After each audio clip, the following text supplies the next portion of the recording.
পরিবেশ আমরা এমন ক্রিয়েট না করি যে দেশ থেকে ব্রেন ড্রেন বেশি হচ্ছে, মেধা পাচার হয়ে যাচ্ছে। জাতীয় নির্বাচনের রেজাল্ট দিয়েছে এবং আমি নয় আসনের একজন ভোটার ছিলাম, আমি ভোট দিয়েছি এবং আমাদের এখানে হাবিবুর রহমান হাবিব ভাই জিতেছেন। So I congratulate him from the bottom of my heart.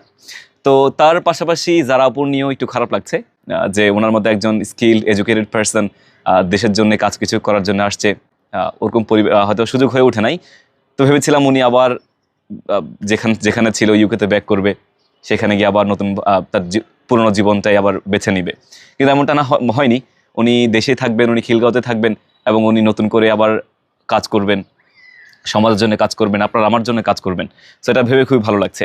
তো আমার কাছে মনে হয় যারা দেশে বিদেশ না গিয়ে দেশের জন্য কাজ করছে, এত সেটেল লাইফ রেখেও তাদেরকে অবশ্যই আমাদেরকে সাপোর্ট করা উচিত এবং তাদেরকে হেল্প করা উচিত যে কোনো কাজের ক্ষেত্রে, যেন তাদের পাশাপাশি আমরাও কিছু করতে পারি হেল্পিং হ্যান্ড হিসেবে। অ্যান্ড যারা জয়ী হয়েছেন তাদের প্রতি একটা আশা থাকবে, রিকোয়েস্ট থাকবে যে পরিবেশ আমরা এমন ক্রিয়েট না করি যে দেশ থেকে ব্রেন ড্রেন বেশি হচ্ছে, মেধা পাচার হয়ে যাচ্ছে। অ্যান্ড হচ্ছে মেধা পাচার হয়ে গেলে তো আলটিমেটলি দেশেরই ক্ষতি। বিদেশ মানুষ চলে গেলে সে দেশের লাভ হচ্ছে, বাংলাদেশে তো কোনো লাভ হচ্ছে না।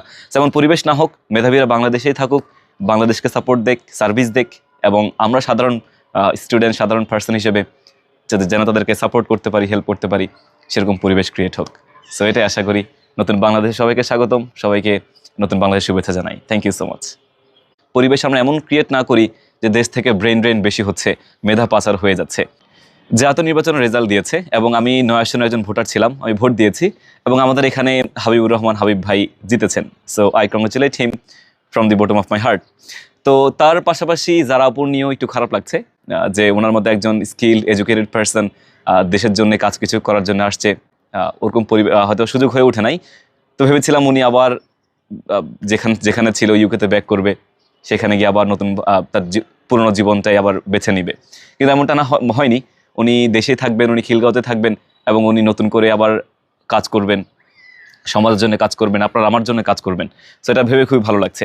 তো আমার কাছে মনে হয় যারা দেশে বিদেশ না গিয়ে দেশের জন্য কাজ করছে, এত সেটেল লাইফ রেখেও তাদেরকে অবশ্যই আমাদেরকে সাপোর্ট করা উচিত এবং তাদেরকে হেল্প করা উচিত যে কোনো কাজের ক্ষেত্রে, যেন তাদের পাশাপাশি আমরাও কিছু করতে পারি হেল্পিং হ্যান্ড হিসেবে।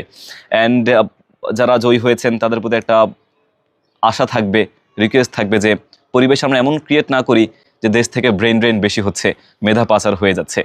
অ্যান্ড হচ্ছে মেধা পাচার হয়ে গেলে তো আলটিমেটলি দেশেরই ক্ষতি। বিদেশ মানুষ চলে গেলে সে দেশের লাভ হচ্ছে, বাংলাদেশে তো কোনো লাভ হচ্ছে না। যেমন পরিবেশ না হোক, মেধাবীরা বাংলাদেশেই থাকুক, বাংলাদেশকে সাপোর্ট দেখ, সার্ভিস দেখ, এবং আমরা সাধারণ স্টুডেন্ট, সাধারণ পার্সন হিসেবে যেন তাদেরকে সাপোর্ট করতে পারি, হেল্প করতে পারি, সেরকম পরিবেশ ক্রিয়েট হোক। সো এটাই আশা করি। নতুন বাংলাদেশ